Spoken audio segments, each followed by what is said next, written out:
In a small Illinois town, where whispers of racial tension linger, a high school music teacher sets out to humiliate her new black student, Elijah Wilson, forcing him to play the piano in front of a judgmental class. She expects him to fail, to prove he doesn't belong. But what happens next stuns everyone. The quiet 16-year-old from Chicago unleashes a melody so powerful it silences the room and exposes her prejudice. Was this a fluke, or the start of a revolution? Step into Rockford, where one boy's music could change everything. Before we get to the story, make yourself some tea and subscribe, and we'll dive in. In the small town of Rockford, Illinois, where autumn leaves already blanketed the sidewalks in a golden red carpet, Greenwood High School buzzed with life. It was a place where everyone knew everyone, and gossip spread faster than the smell of freshly baked rolls in the school cafeteria. But beneath the facade of cozy suburbia, tensions and prejudices simmered, rarely brought to light. The town, like many in the U.S. in 2025, was a quiet battleground for discussions about racial justice. After a few high-profile incidents in neighboring cities, locals, especially the older generation, were divided. Some believed it was all exaggerated, while others demanded change in schools and local institutions. At Greenwood, these conversations rarely erupted into open conflict, but the tension was palpable in glances, whispers, and careful words. At the center of this story was 16-year-old Elijah Wilson, a black sophomore who had recently transferred to Greenwood from Chicago. Elijah was quiet and focused, with deep brown eyes that seemed to see more than he said. His family had moved to Rockford after his father landed a job at a local factory, hoping for a quieter life. But for Elijah, school became not a refuge but a trial. Mrs. Edna Crow, the music teacher with 30 years of experience, was a local legend. Her classes were considered among the toughest in school, and her sharp tongue was the subject of both jokes and fears among students. At 62, she had a reputation as a strict but fair teacher who could spot talent even in the most hopeless cases. But behind her smile hid something else, prejudices she never voiced aloud but which surfaced in her actions. It was an ordinary October morning when Elijah sat in the music classroom holding a notebook filled with musical notations. The room smelled of old wood and varnish used on the piano. Sunlight streamed through tall windows, casting shadows on the worn linoleum floor. Faded posters of Beethoven and Mozart hung on the walls, and in the corner stood an old Steinway piano, which Mrs. Crow called her pride. The students, as usual, were buzzing before the lesson began. Some whispered, others scrolled through their phones, hiding them under desks. Elijah sat apart, doodling abstract patterns in his notebook. He rarely joined in conversations, but his presence didn't go unnoticed. Some students cast curious glances at him, others openly avoided him. Mrs. Crow entered the classroom, her heels clicking loudly on the floor. She wore a gray knee-length skirt and a cream blouse, her silver hair pulled into a tight bun. She placed a folder of sheet music on the desk and scanned the room with a sharp gaze. "Good morning," she said, her voice crisp but with a hint of theatrics. "Today, we'll continue working on your solo performances. But first, I want to shake things up a bit." She paused, and the room fell silent. The students exchanged glances, sensing something brewing. "Elijah Wilson," she turned to him, a faint smile curling her lips. "You haven't shown us what you're capable of yet. It's time to fix that." Elijah looked up, his pencil freezing over the notebook. He felt dozens of eyes turned toward him. His chest tightened, but he remained calm. "I don't really like performing, Mrs. Crow," he said quietly, his voice soft but firm. "Oh, don't be modest," she replied, her tone sugary but laced with sarcasm. "Everyone here plays. You don't want to be the only one shirking, do you?" A few students snickered. Elijah felt heat rising to his cheeks, but he didn't look away. "I'm not shirking," he said. "I just don't see the point in playing if I'm not ready." Mrs. Crow raised an eyebrow, as if he'd thrown down a challenge. "Not ready?" she echoed, her voice growing louder. "In my classroom, everyone has to prove they belong here. You play, or you get a 0 for participation. Your choice." The room went quiet. Even the chattiest students bit their tongues. Elijah felt the air grow heavy, like the calm before a storm. He knew Mrs. Crow wouldn't back down, and he knew why she was doing this. It wasn't about music. It was about him, his appearance, his background, who he was. "Fine," he said finally, his voice steady. "I'll play." Mrs. Crow smiled, but a glint of triumph flashed in her eyes. "Wonderful. Then step up to the piano. And don't forget, we're all expecting something special." Elijah stood slowly, his sneakers squeaking softly on the linoleum. He felt the stares of his classmates boring into his back. Some whispered, some giggled. He caught snippets of phrases. Does he even know how to play? This is going to be funny. When he sat at the piano, his fingers brushed the cool keys. The smell of old varnish mixed with the faint scent of dust settled on the instrument. Elijah closed his eyes for a moment, breathing in. He heard Mrs. Crow tapping her heel, waiting. He heard the muffled laughter from the back of the room. But in his mind, a melody played, the one he'd practiced late at night in his room on the old synthesizer his grandmother had given him. "What are you playing?" Mrs. Crow asked, her voice dripping with feigned curiosity. "Something of my own," Elijah replied, not looking at her. She scoffed. "Your own? Well, that should be interesting." Elijah didn't respond. His fingers settled on the keys, and he began to play.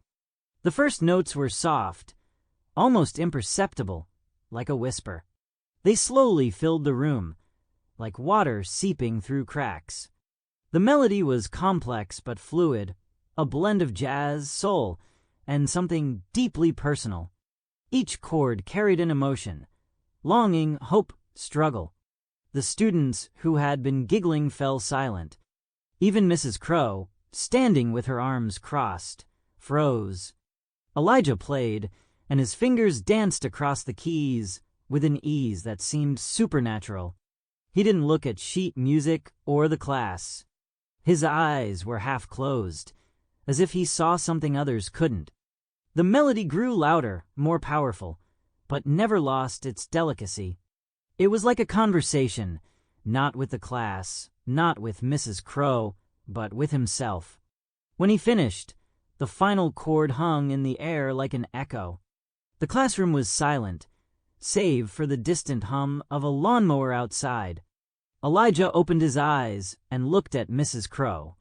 Her face was unreadable, but a flicker of surprise, and perhaps shame, passed through her eyes. "Well," she began, her voice less confident than before. "That was unexpected." A few students clapped, but they quickly stopped when they saw Mrs. Crow didn't join in. Elijah stood from the piano and returned to his seat, saying nothing. His heart pounded, but he held his head high. "Very well," Mrs. Crow continued, trying to regain control. "That was an interesting start, but you need to work on your technique, Elijah. Next time, I expect something classical." She turned to the board as if nothing had happened, but the tension in the room lingered. Students exchanged glances, some whispering. Elijah heard a girl at the next desk say, "That was incredible." But for Elijah, it wasn't a victory. He knew Mrs. Crow wouldn't let it go. She didn't want him to shine. She wanted him to fail, and she'd find a way to make it happen again. The following week, the situation escalated. Mrs. Crow announced, that the school was preparing a concert for Thanksgiving, and every student would perform a solo piece. She handed out assignments, and when she reached Elijah, her smile turned cold. "Elijah, you'll play Beethoven's Moonlight Sonata," she said, handing him the sheet music. "It's a classic, and I expect you to perform it flawlessly." Elijah took the music, but his heart sank. The Moonlight Sonata was a challenging piece, and he knew Mrs. Crow had chosen it deliberately. She wanted him to falter. She wanted to prove his previous performance was a fluke. "Can I play something else?" he asked quietly. "No," she snapped. "You'll play this, or you won't perform at all." That evening, Elijah sat in his room, staring at the sheet music. His fingers trembled with anger and helplessness. He could play complex pieces, but the Moonlight Sonata demanded not just technique, but emotional depth, which was hard to convey under pressure. He knew Mrs. Crow would watch for every mistake. But instead of giving up, Elijah chose a different path. He wouldn't fight her with her own weapons. He wouldn't give her the satisfaction of seeing him broken. He would play, but he'd do it his way. Elijah spent the next 2 weeks in intense preparation. His small bedroom on the outskirts of Rockford became his sanctuary and training ground. The old synthesizer by the window hummed in the evenings as he practiced the Moonlight Sonata.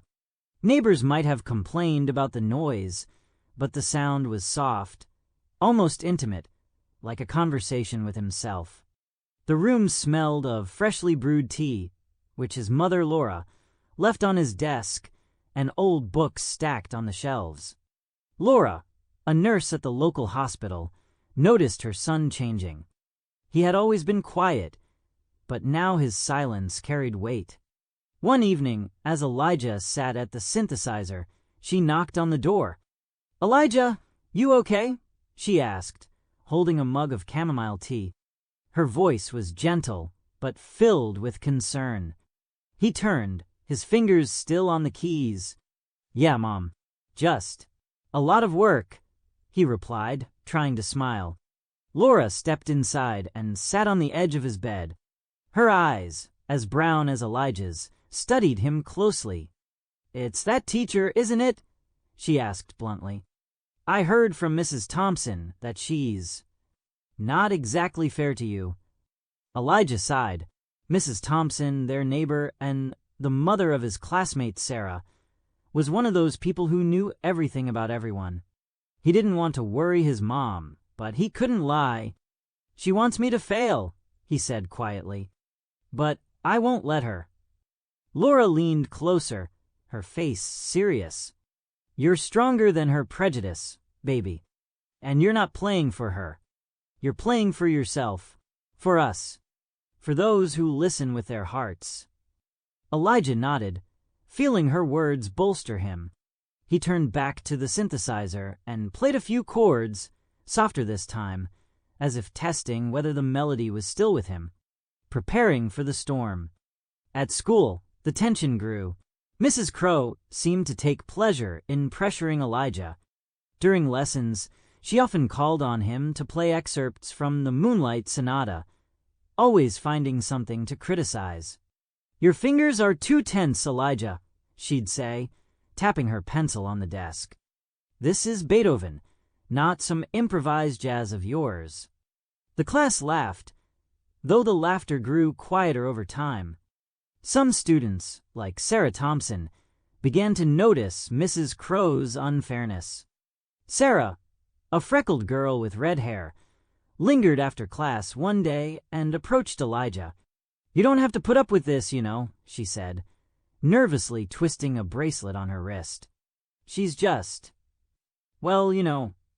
Elijah looked at her, his gaze calm but piercing.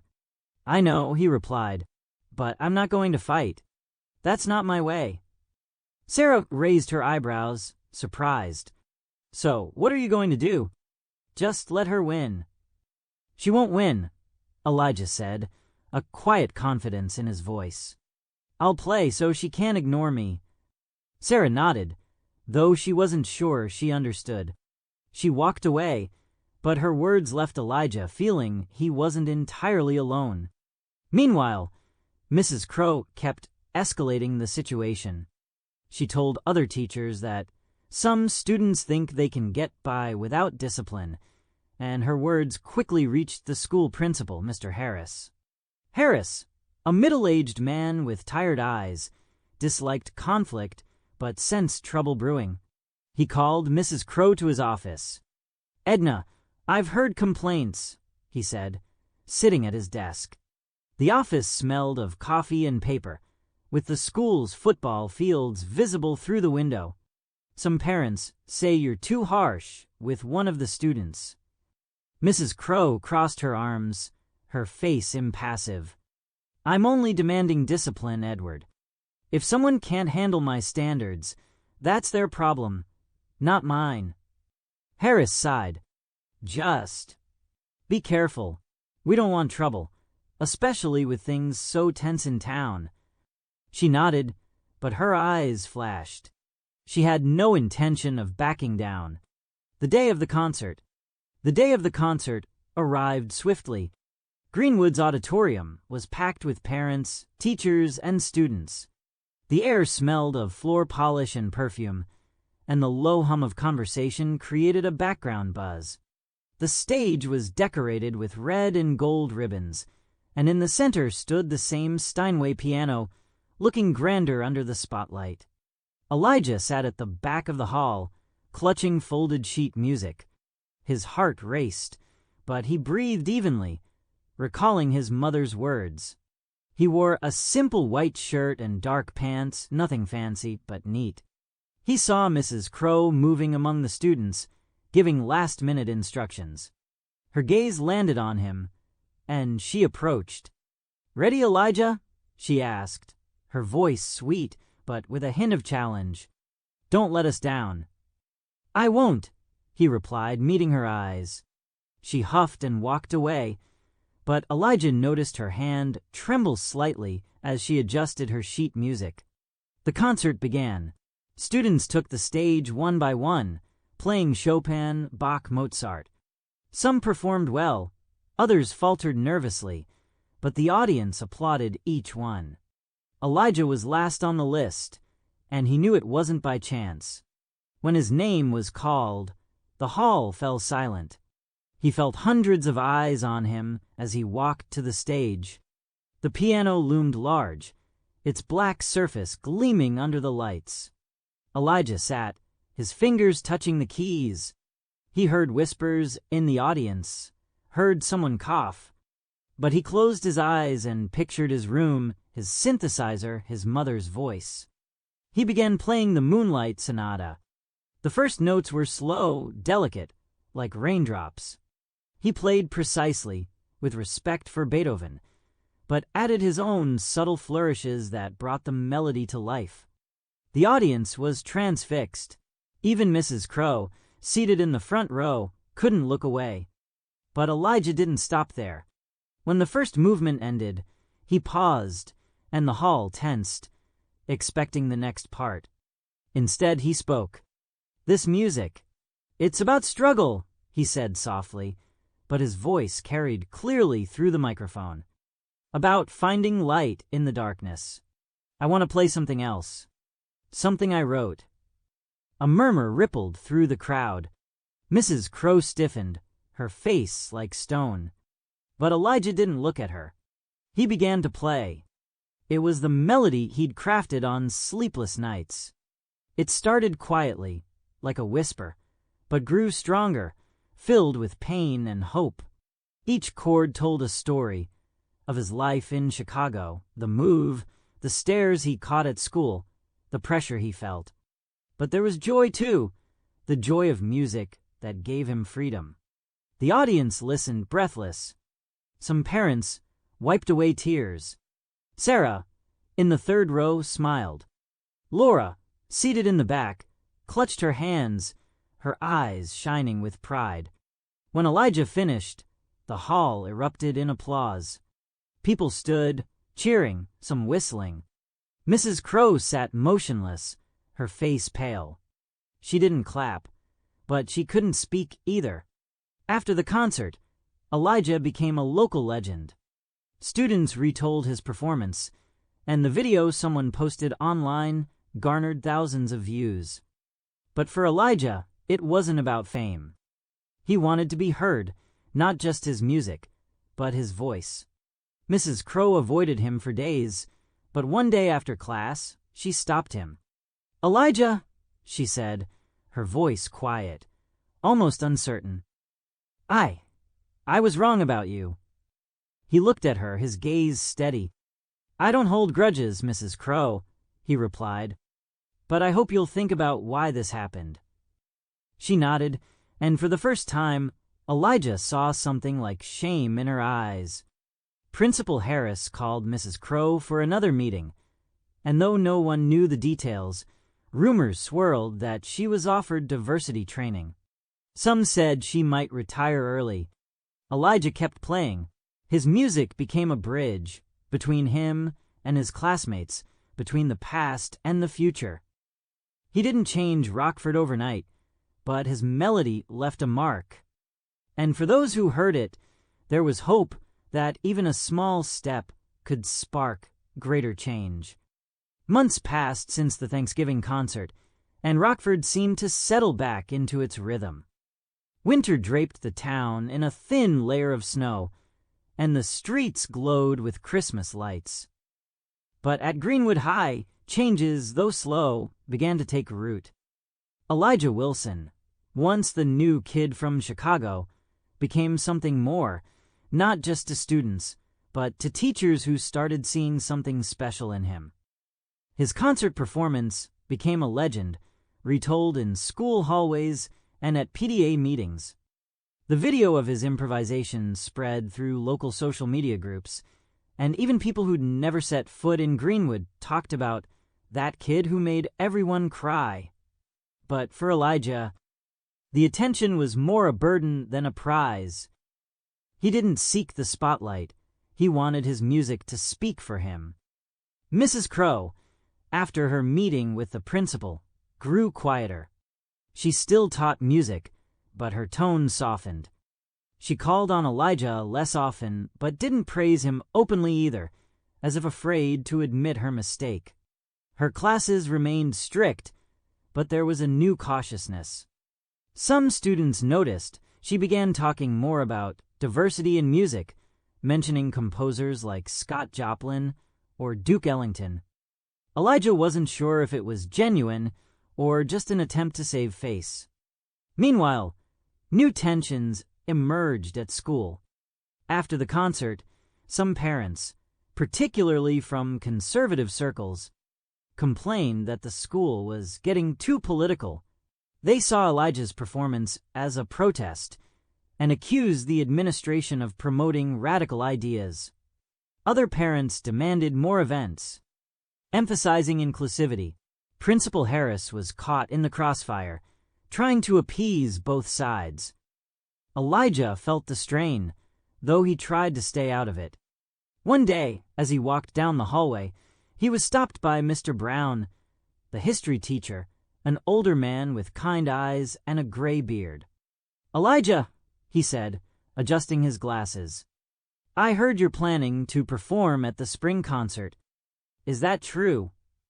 Elijah looked at him, surprised. He hadn't decided whether to participate, but rumors seemed to outpace him. "I'm still thinking about it," he replied cautiously.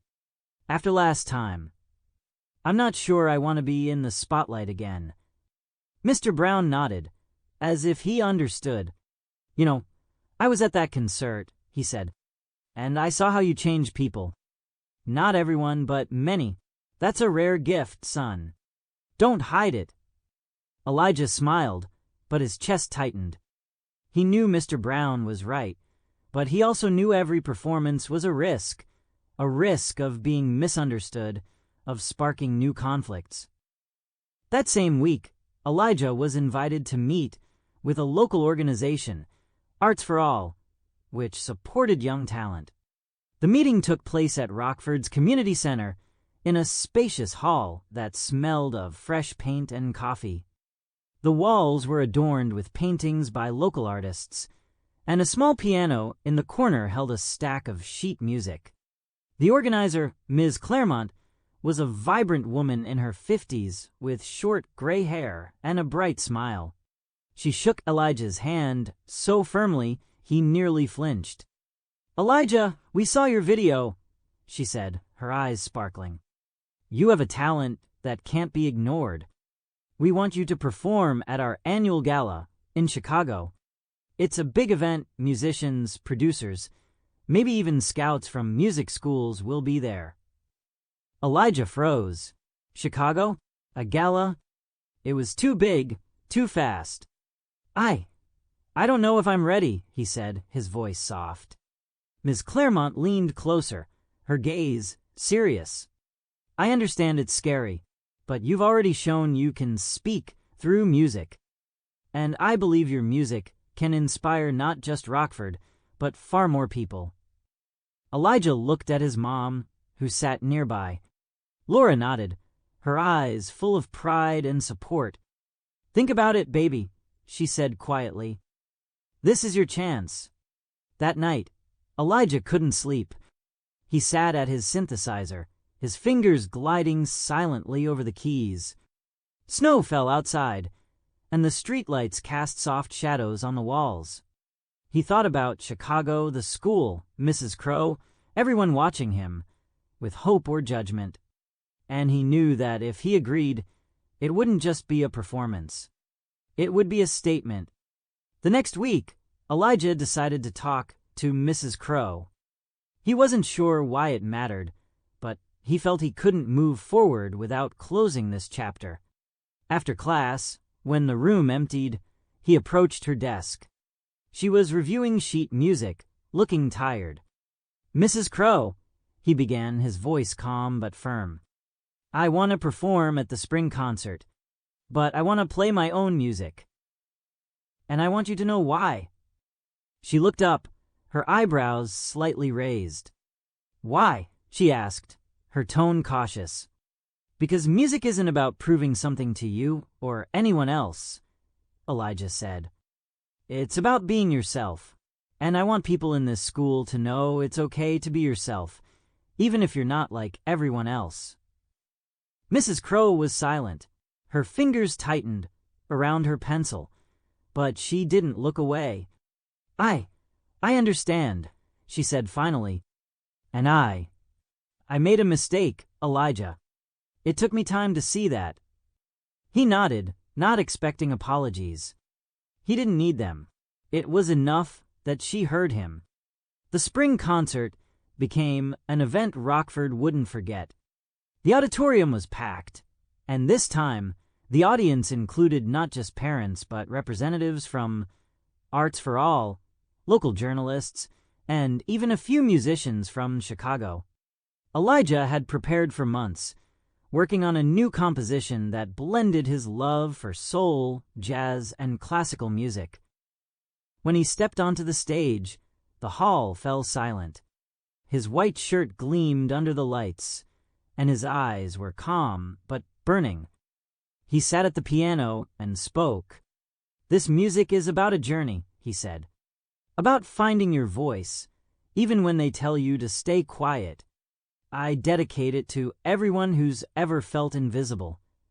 He began to play. The melody was deep, layered, like a story of his life. It started softly, like a whisper, but grew into a powerful anthem of resilience and hope.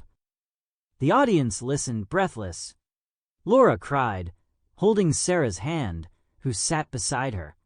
Even Mrs. Crow, standing in the corner, couldn't hold back tears. When Elijah finished, the hall erupted. People stood, clapping, shouting, whistling. Elijah stood, bowed, and smiled, not triumphantly, but quietly, as if he knew this was just the beginning. After the concert, Elijah agreed to perform at the Chicago Gala. His music opened doors to scholarships, new opportunities, a world he'd only dreamed of. But he never forgot Rockford. He returned as a guest to lead a workshop for students, and his words inspired a new generation. Mrs. Crow retired at the end of the year. They say she wrote Elijah a letter, but he never shared what it said. Rockford didn't become a perfect town, but new conversations emerged about justice, art, and listening to one another.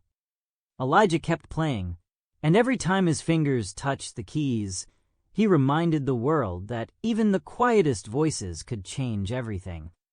His melody carried on, and who knows where it would lead. Rockford changed gradually, the shifts as slow as snow melting in spring. After the spring concert, Elijah Wilson became more than a name in the school halls. He became a symbol.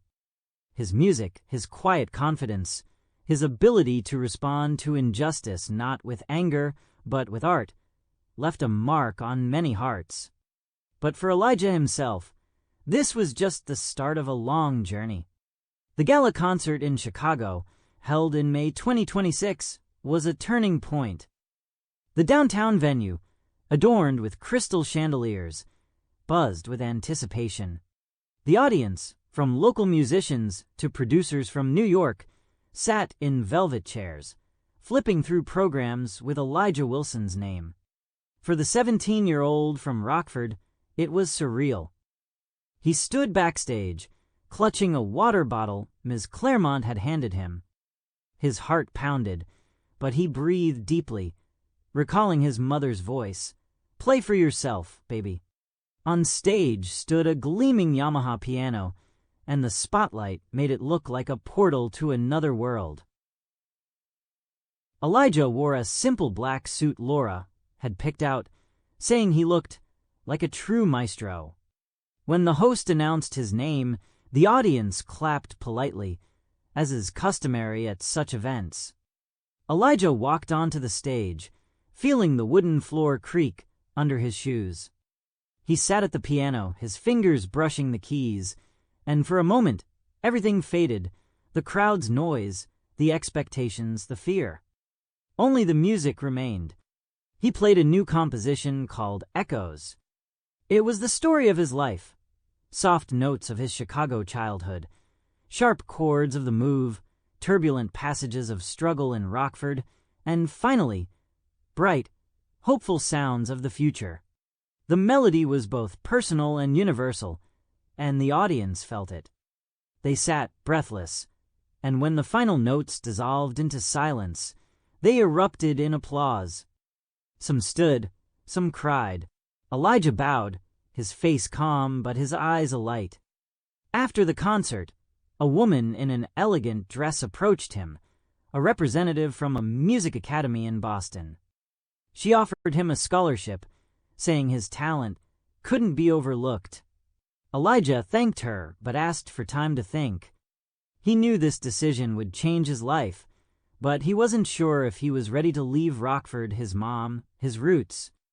When Elijah returned to Rockford, he was greeted like a hero.